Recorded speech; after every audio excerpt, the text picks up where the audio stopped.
Welcome to Quinn's Next Step. I'm Quinn. Take the next step a little bit closer. Take the next step with Quinn. Take the next step, never stop learning. Falling down, then get back up and take the next step again.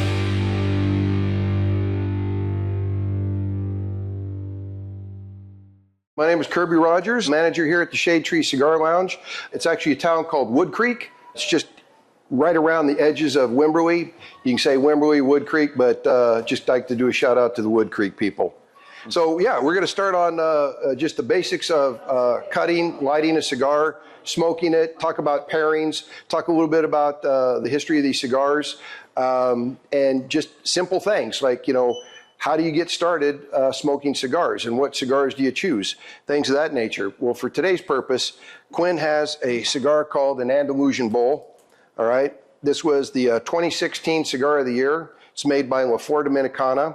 The great blender Lito Gomez came up with this as a tribute to his Spanish roots in the southern province of Andalusia and bullfighting, basically his old Spanish heritage. What I'm smoking is an Oliva. It's their V series. This is out of Nicaragua.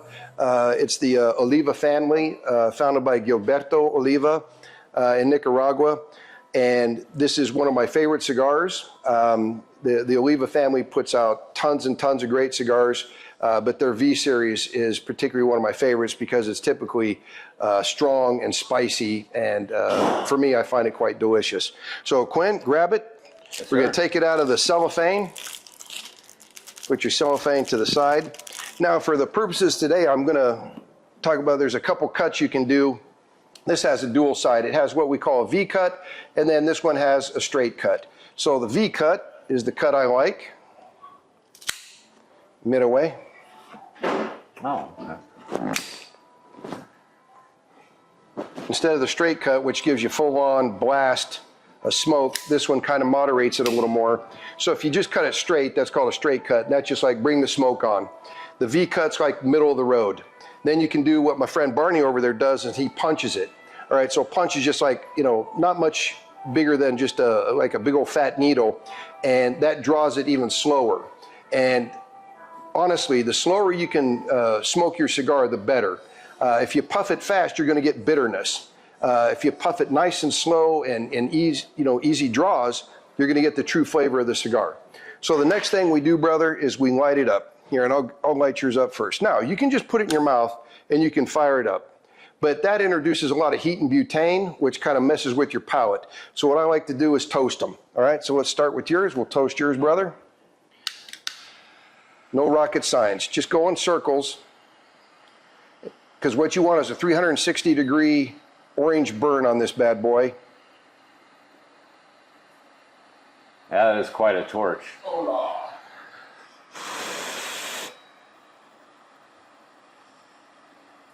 So when you're smoking and it gets a little wonky on one side or the other, say this side is burning but this isn't, all you have to do is take your lighter, hit the side that's not burning, and it'll catch right up. Don't let it just sit there and canoe down one side. So, you know, when you see people that got cigars that are burning funky, it's because they're not paying attention to it and catching up the side that's not burning. It's a real simple thing to do.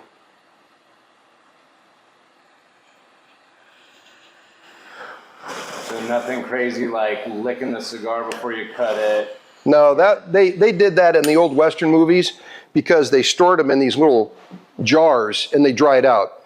What we have today is like Bovita packs. We have things that'll keep them nice and hydrated.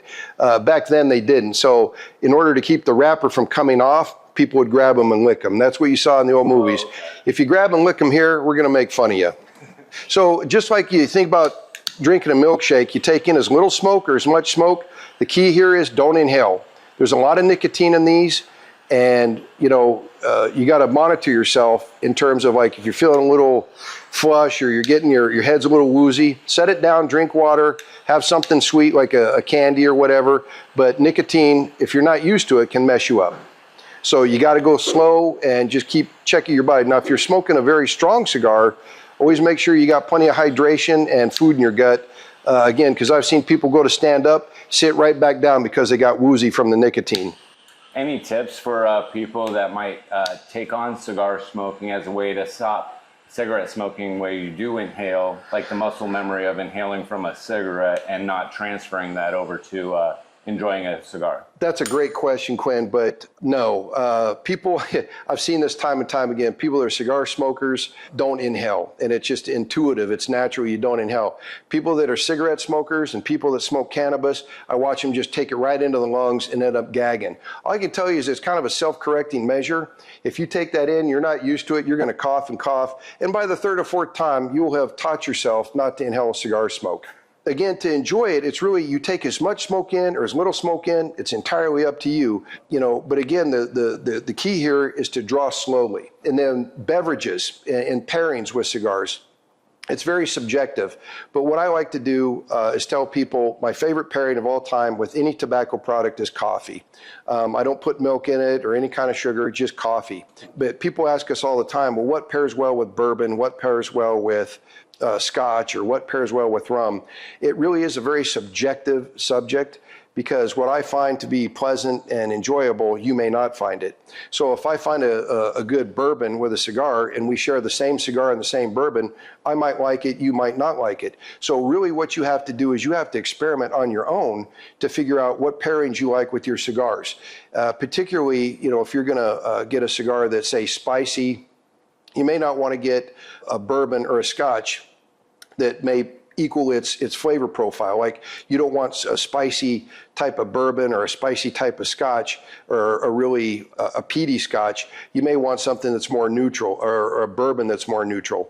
Because what I like to do is say, when I find pairings, just like when I pair apple pie, I don't get a Dr. Pepper or a Coke. Right. I get milk or I get coffee to kind of counteract it. So when I get a cigar, say, that maybe is very mellow and easygoing, well, then maybe I do want something that's kind of peaty and something that's kind of real spicy on the bourbon or the scotch.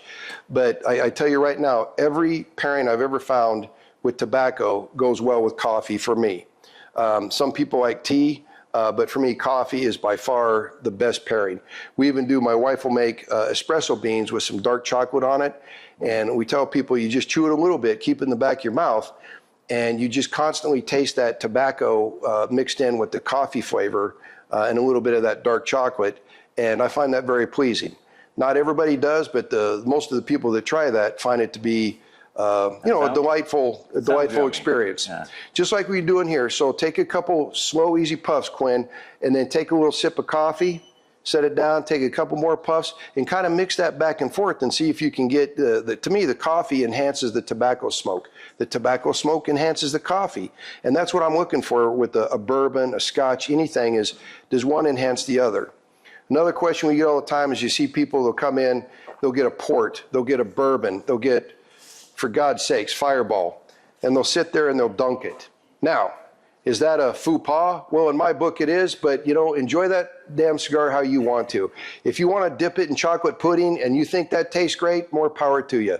But to me, you ruin both things. If you're dipping a cigar in there, you're going to make it soggy, and you're going to make your whatever you have taste a little too much like tobacco. But again, you do you is kind of the motto of how you enjoy tobacco. I don't care what people dip it in or not dip it in, but again, you just have to realize that if you're dipping the end of your cigar in something, it's going to get soggy, it's going to mess with the airflow, and at the end, you're going to have this big, wet, soggy thing.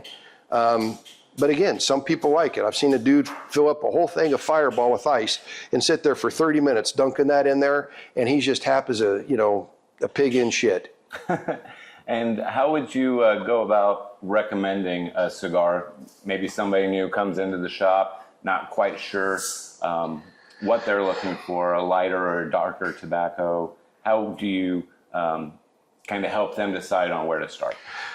What I do is I take the same analogy with, say, beer. All right, so if the first time I ever introduced somebody to beer, I wouldn't take them to a strong IPA as your first beer, because then you'd think probably all beer sucks. If you're tasting this real strong, hoppy, IPA, it's not going to be that good. Or, like an Imperial Stout. No, I start people on the Coors Light, the Dos Equis, the easygoing stuff. And it's the same concept with cigars.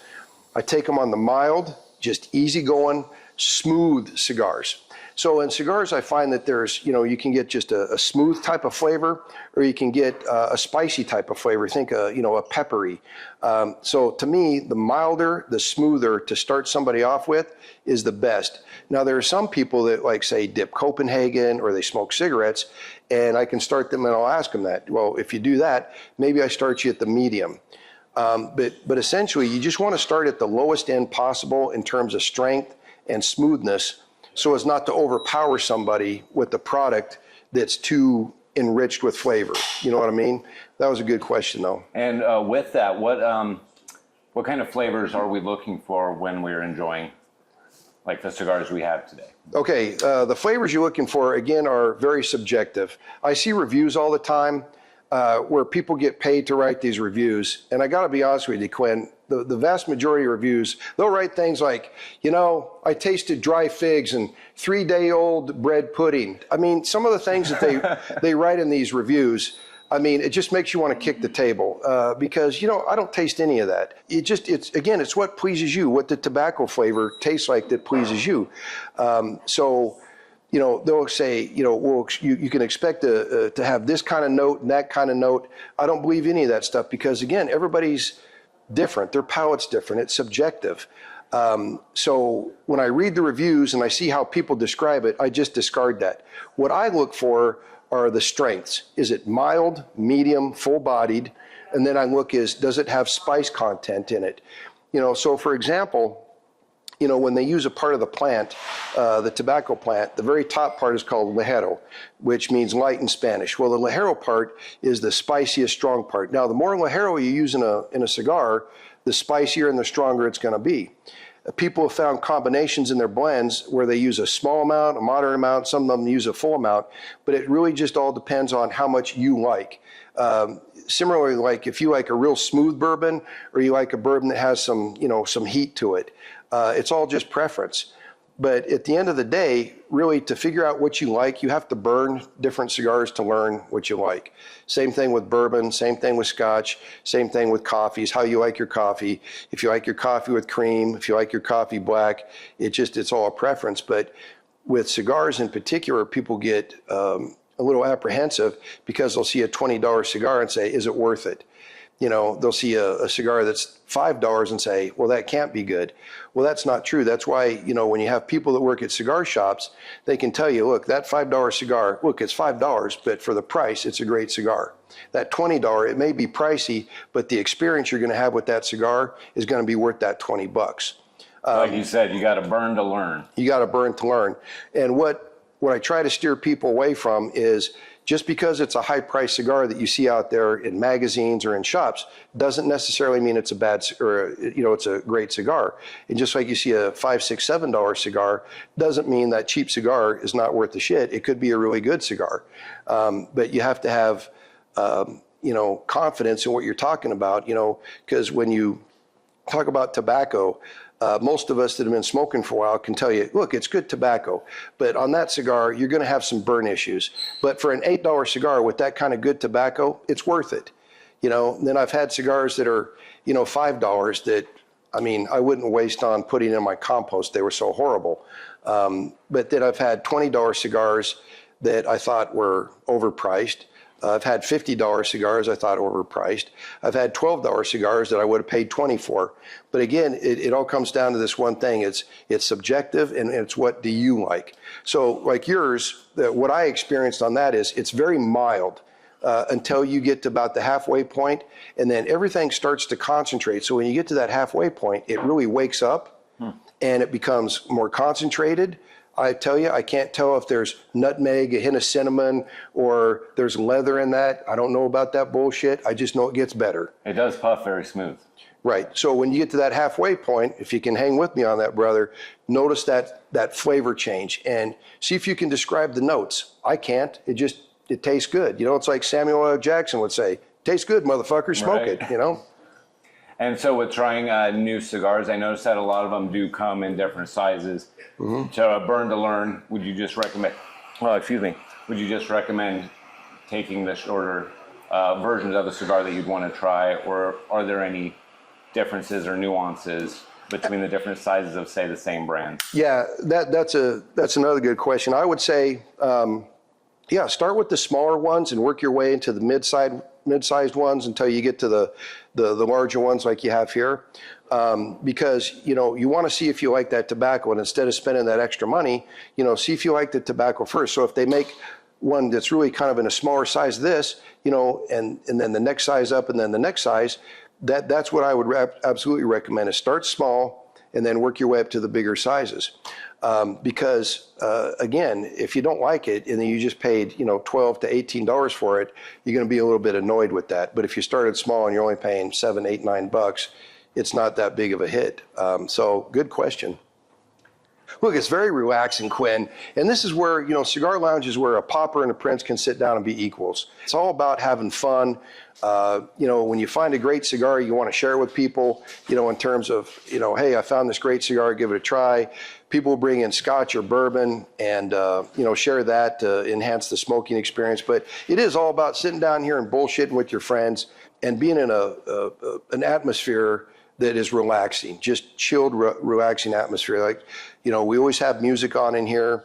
You know, the lights aren't blaring. It's not a bar, it's a cigar lounge. And a cigar lounge, wherever you go, when you go in, if you don't relax and have a good time, then it's probably not what you're looking for. Here you sit down, you relax, you break balls, you have a couple beers or a cup of coffee, and you make friends. And, you know, you tell war stories. I mean, I think I've heard, you know, a few of my friends' war stories about Vietnam 342 times. And you know what? They're so good, I'll listen to 343 times because the motherfucker's funny, you know? I went to the University of Oregon, was commissioned in 1988, was assigned to Fort Hood as my first active duty station.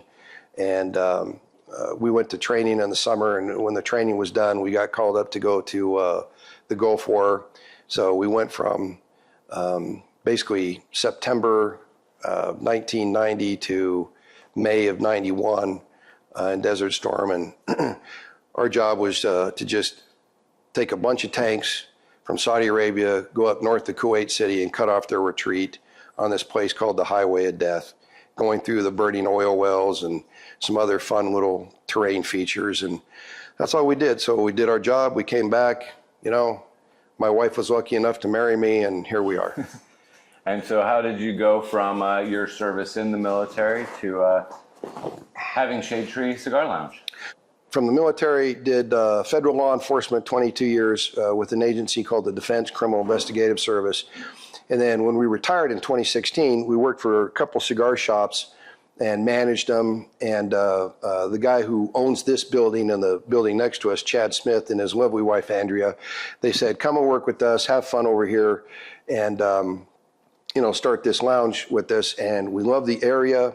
Of course, we love Chad and Andrea, and we wanted to support them and help them get this up and going. And, you know, my wife and I, we love driving out here. It's very peaceful for us. But we wanted to come out here and see if we could bring a culture, great cigars, and a good time out here to Woodcreek. Everybody's welcome here, and I mean everybody. You know, we do have veterans. We have, you know, people that are retired and just all walks of life. And that's the cool thing, is we find things that we agree on. We try to stay away from politics and religion as much as we can, but we just try to find things we can agree on, like, you know, we love cigars, we love booze, we love America. We can seat up to like 40 people in here. We have seriously cold beer, a great variety of beer. We have a great humidor that just keeps getting better all the time. We have accessories, cutters, lighters, hats. But really what you come here for is the camaraderie, the friendship. Thank you so much, Kirby, for joining me on Quinn's Next Step. Hell yeah. And we'll see you on the next step. Take the next step a little bit closer. Take the next step with Quinn. Take the next step and never stop learning. Falling down, then get back up and take the next step.